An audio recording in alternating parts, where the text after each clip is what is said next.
हाय दोस्तों। उम्मीद करता हूँ कि आप सब ठीक होंगे, खुश होंगे। सबसे पहले तो आज का वीडियो थोड़ा सा छोटा रहेगा। आज फिर से मैं आपसे कुछ बात करने आया हूँ। सबसे पहली बात तो ये कि महाराष्ट्र सरकार एकदम फेल है, टोटली उनसे कुछ नहीं हो रहा। क्यों? उसका सबसे बड़ा कारण ये है कि सुशांत सिंह राजपूत के केस में कोई भी इम्प्रूवमेंट या कुछ भी आगे बढ़ता हुआ मुझे तो नहीं दिख रहा। और ऊपर से कहीं ना कहीं मुझे तो ये सुनने में आ रहा है कि उनका केस अब क्लोज़ कर दिया जाएगा। दूसरी बात, मैं ये इसलिए कह रहा हूँ महाराष्ट्र सरकार इसलिए फेल है क्योंकि वहाँ के जो साधु हैं, जो 2 महीने या 1 महीने पहले जिनकी डेथ हुई, सबसे पहले 2 साधु मरे, उसके बाद 1 साधु या 2 साधु फिर से मरे महाराष्ट्र में। और उस टाइम महाराष्ट्र के जो सीएम हैं वो कह रहे थे, मैंने उनका इंटरव्यू सुना था, वो कहीं पे कह रहे थे कि सब लोग चिल्ला रहे हैं कि महाराष्ट्र सरकार क्या कर रही है, महाराष्ट्र सरकार क्या कर रही है, हम लोग इंक्वायरी कर तो रहे, जांच कर तो रहे। ऐसा इसलिए क्योंकि उन्हें भी पता है कि इस देश की जनता मूर्ख है, बेवकूफ़ है। ऐसा मैं इसलिए कह रहा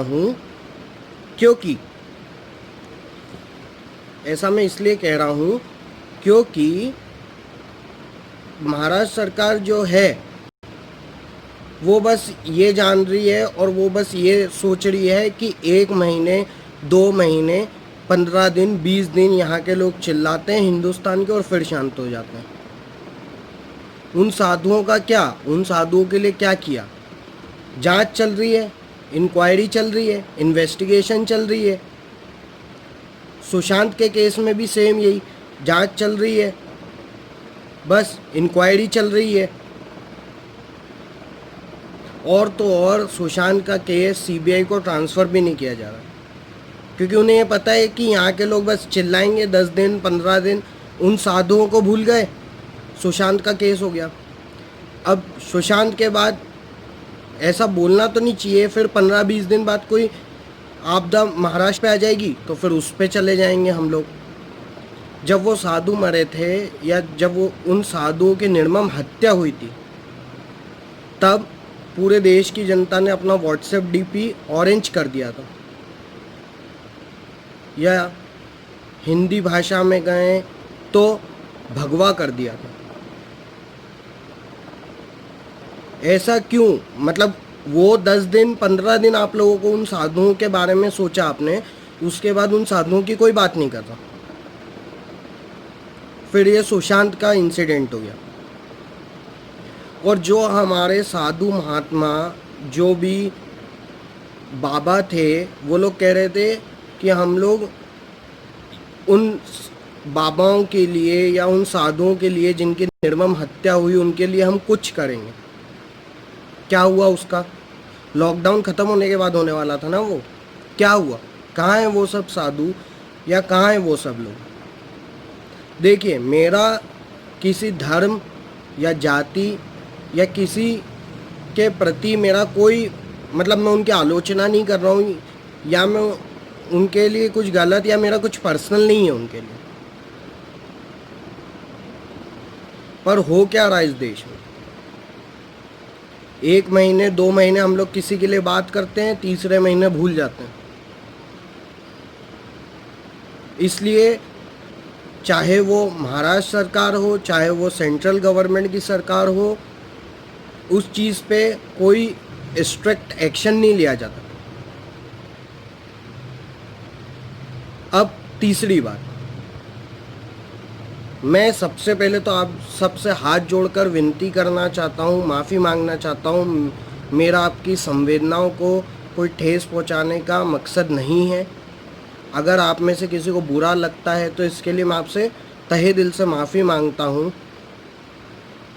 पर ये मैं अपनी ओपिनियन दे रहा हूँ और ये बहुत सारे लोग इस चीज़ को समझेंगे कि मुझे इस बारे में बात नहीं करना चाहिए, पर फिर भी मैं आपसे कहना चाहता हूँ कि धर्म, जाति, बिरादरी, इन सब चीज़ों पे हम लोग कब तक लड़ते रहेंगे? मेरे बहुत सारे ऐसे दोस्त हैं जो दूसरी जाति, दूसरे धर्म, दूसरे मज़हब या दूसरे स्टेट के हैं। आपके भी बहुत सारे ऐसे दोस्त होंगे। मैं आपसे सिर्फ एक चीज़ पूछना चाहता हूँ कि अगर आपके मुझसे ज़्यादा नंबर हैं या आप मुझसे ज़्यादा कैपेबल हैं या मेरे ज़्यादा नंबर हैं और मैं ज़्यादा कैपेबल हूँ, तो अगर उसके बावजूद आपको या मुझे नौकरी मिलती है तो आपको बुरा नहीं लगेगा या मुझे बुरा नहीं लगेगा। ये स्वाभाविक सी बात है। मैं किसी जात पात धर्म इसके लिए बात नहीं कर रहा हूँ, पर आज जितने मेरे दोस्त हैं या जितने भी दूसरे स्टेट से बिलोंग करते हैं, मेरे वो भी दोस्त हैं और दूसरी जात वाले भी दोस्त हैं या दूसरी बिरादरी वाले भी दोस्त हैं। वो बस यही कहते हैं कि अगर आप हमसे अच्छे हैं तो आपको आगे जाना चाहिए। कोई भी इस देश का कोई भी नौजवान या नवयुवक ये नहीं चाहता कि अगर उससे ज़्यादा कोई डिज़र्विंग बंदा है या डिज़र्विंग बंदी है तो वो आगे ना जाए। कब तक हम लोग ये जात पात धर्म और इसकी राजनीति करते रहेंगे या कब तक हम इसे करने देंगे? ये मेरा सवाल आप लोगों से। मैं फिर से यही कहना चाहता हूँ कि मैं किसी धर्म जात मज़हब किसी को पॉइंट आउट नहीं कर रहा हूँ या मेरी किसी से जाति दुश्मनी नहीं है। मैं बस ये कह रहा हूँ कि जो डिज़र्विंग है उसे अपॉर्चुनिटी मिलनी चाहिए, बजाय कि जो नॉन डिज़र्विंग है। बाकी तो इस देश में जो चल रहा है वो तो चलता रहेगा।